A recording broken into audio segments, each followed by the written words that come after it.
a spectacular day to be out here surfing the trails.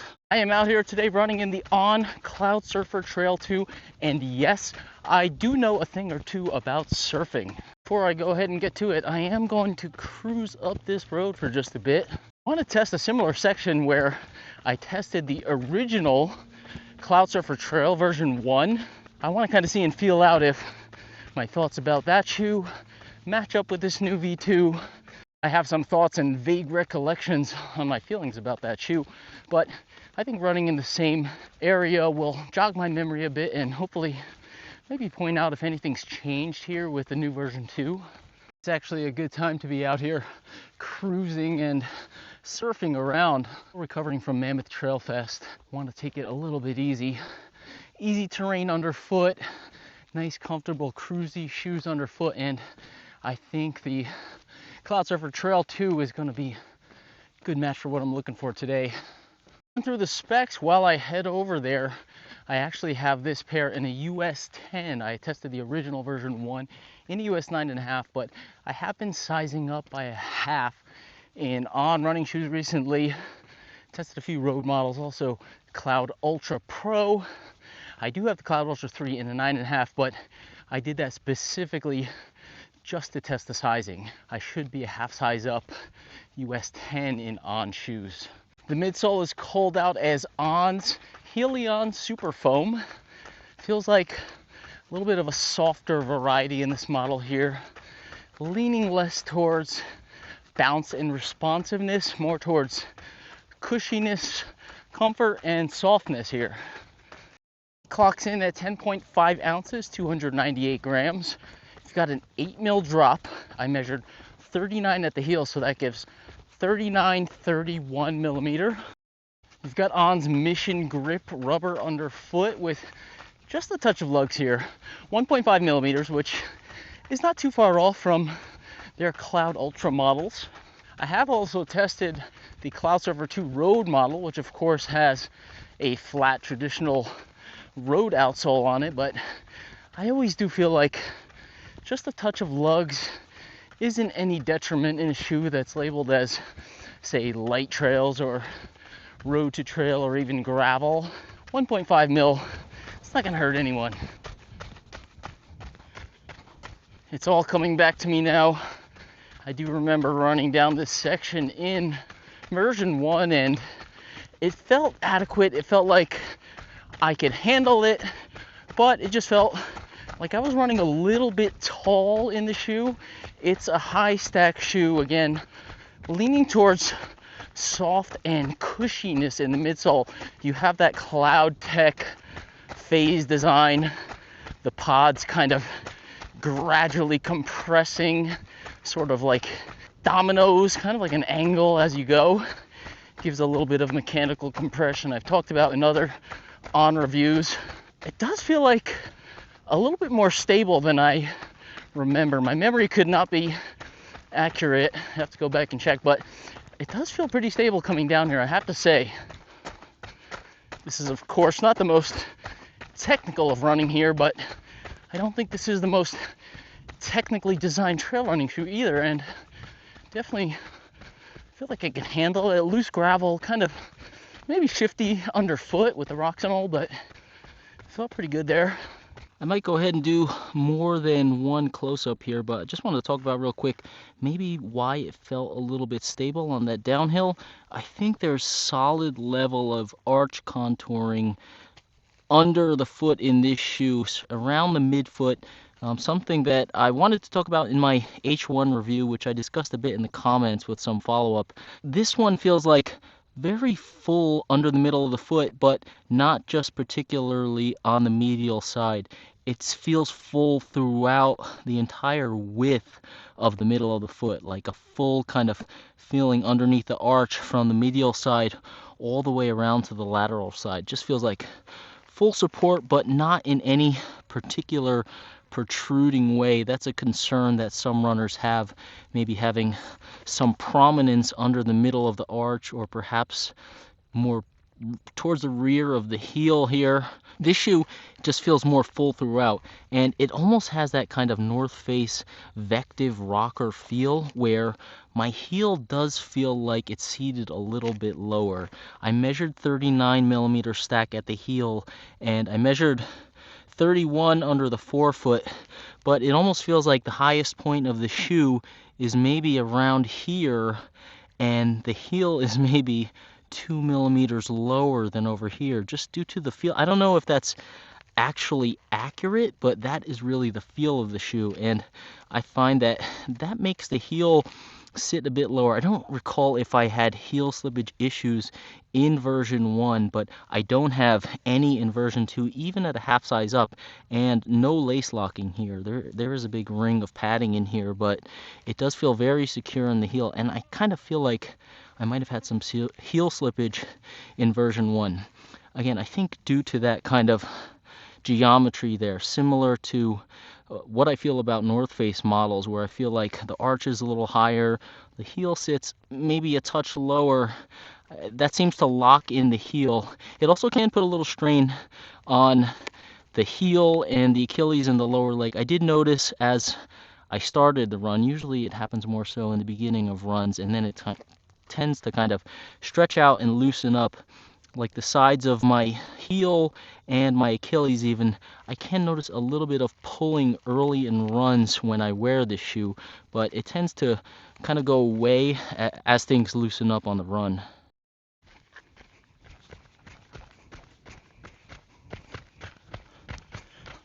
Of course, even with that heel sitting a little bit deeper, this is quite a little tiny steep section here. Definitely a little bit of foot slippage going forward inside of the shoe.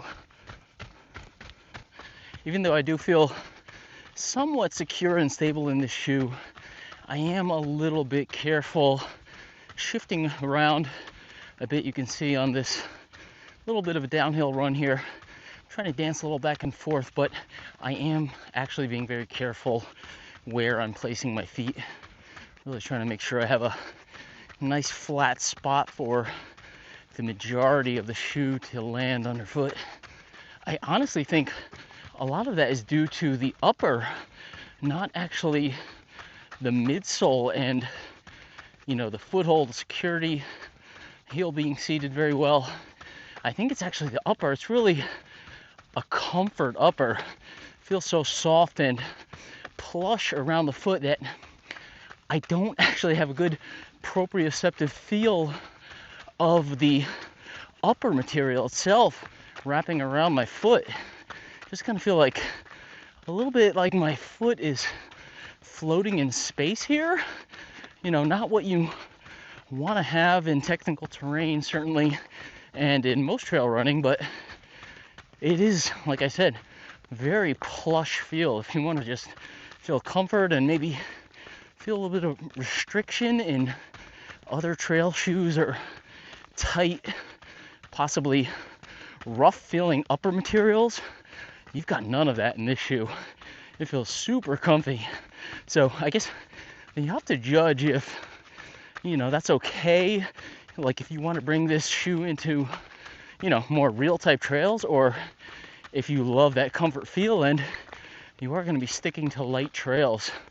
I mean, it's just something to be cognizant of. And I do think really the midsole feels good underfoot. It's not, I don't feel wobbly or unstable with the foam or even the foothold and security. It's just the feel of the foothold, the actual feel of the upper around my foot just feels a little, I don't know, a little less feel, a little less connection to the shoe itself around my foot. After running through that section you just saw, in terms of where you want to land with this shoe, you feel that's contouring support underneath the arch. It also feels like the volume of foam, the volume of cushioness, softness is really centered around the middle of the foot. I find myself really looking to land really center of the foot to take advantage of that softness there. I find sometimes I can lean into a little bit more forefoot striking than midfoot striking. I feel like if I land too much forward here, the cushion feels good under the forefoot. It's a great shoe if you find other models lacking in forefoot cushion. It's pretty substantial down here, but if I do land there, I feel like I'm missing out on what's going on under the middle of the foot. Certainly heel striking is definitely okay too. Again, I feel like the heel could be a little bit lower even than the middle of the foot, so maybe you might be landing, I don't know, landing a little bit firmer but rolling into the more substantial cushion around the middle of the shoe. I really think they want you just, it's called the Cloudsurfer, so pardon me here, but they want you surfing more or less on the middle of the shoe. I mean, I think that's, I'm not trying to be a marketing guru here, but it really does feel like that way. Like you want to be riding really on the middle of the shoe here.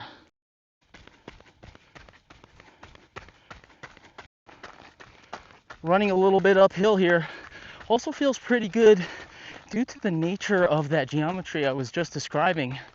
You have a substantial portion in the middle.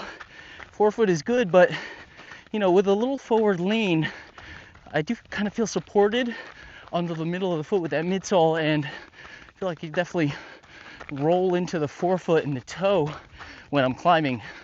Again, soft midsole foam here, not like firm and responsive. So climbing, you are gonna maybe lose a little bit of power into that softness, but for comfort cruising,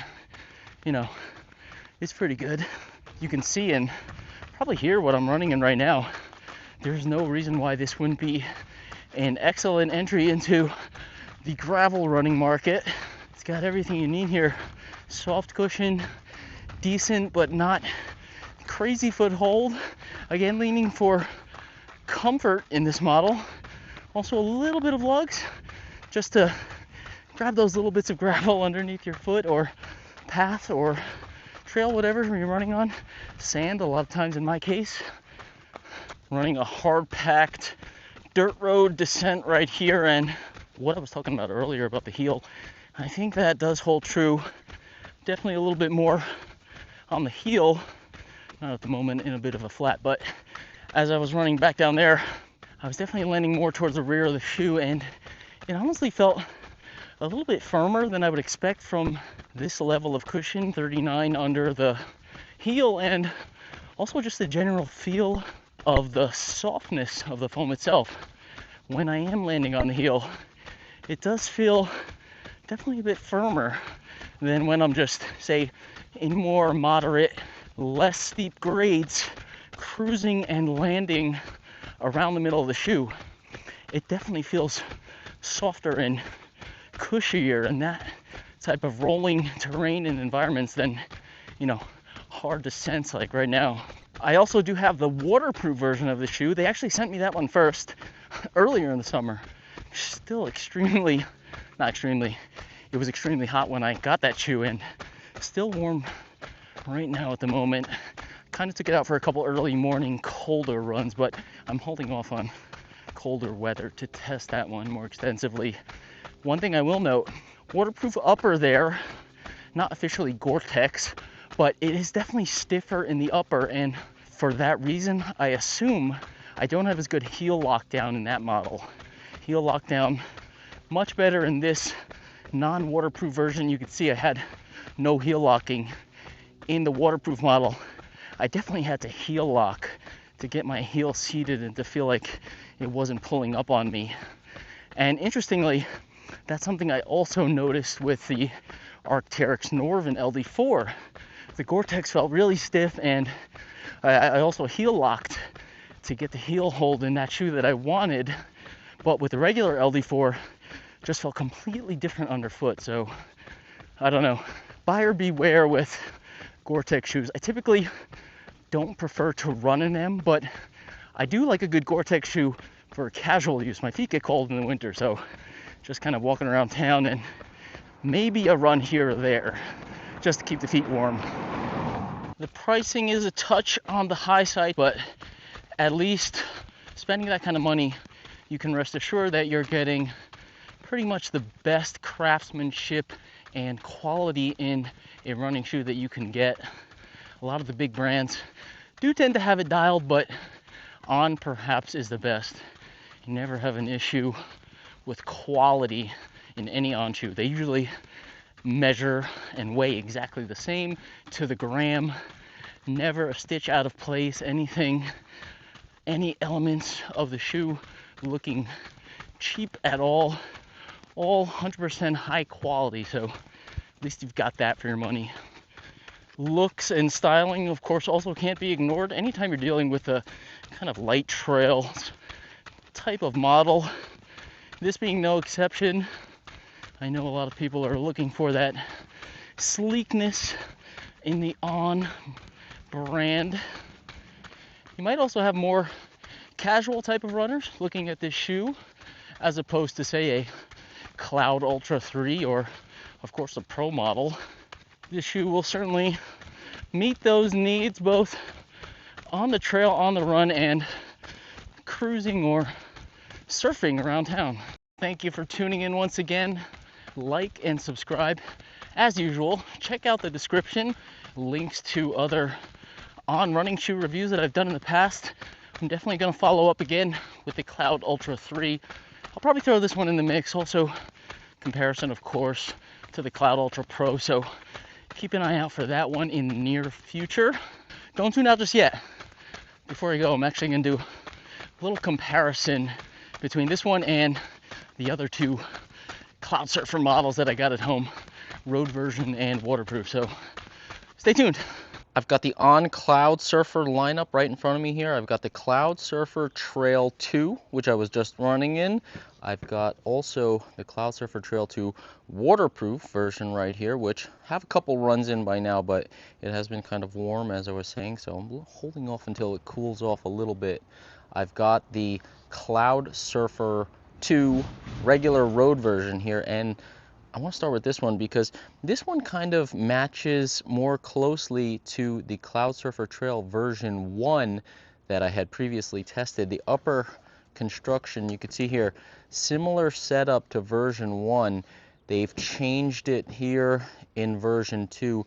The upper seems to be a little bit of a lighter weight mesh compared to this one, and I'm not certain if that's just because it's a road model. I think it's having to do with, I guess, evolution of the Cloudsurfer. The trail version actually looked more close to this version 2. They did change the eyelets a little bit, and they definitely changed the heel padding. You had like a little bit of side bolster set up in the Cloudsurfer Trail version 1. Here they went with a giant ring of padding.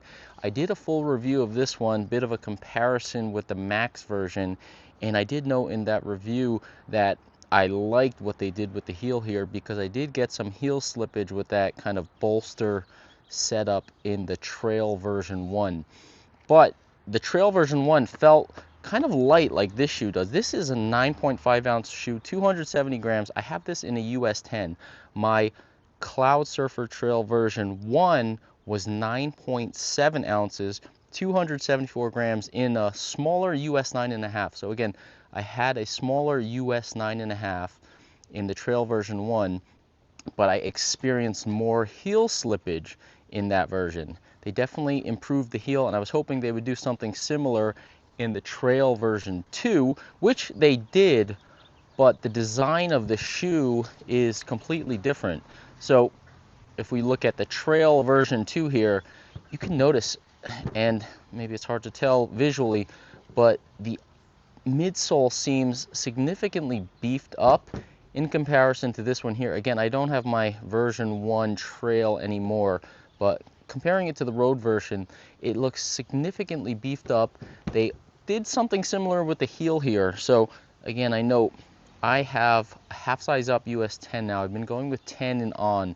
So I have this in 10 compared to version 1 I had in a 9.5, and I have better heel hold in this US 10 version 2 here. So they definitely improved that. You can see no lace locking here. I think I did try lace locking in version 1 to get the heel seated. Like in version 1, there just wasn't padding around in this rear section right here.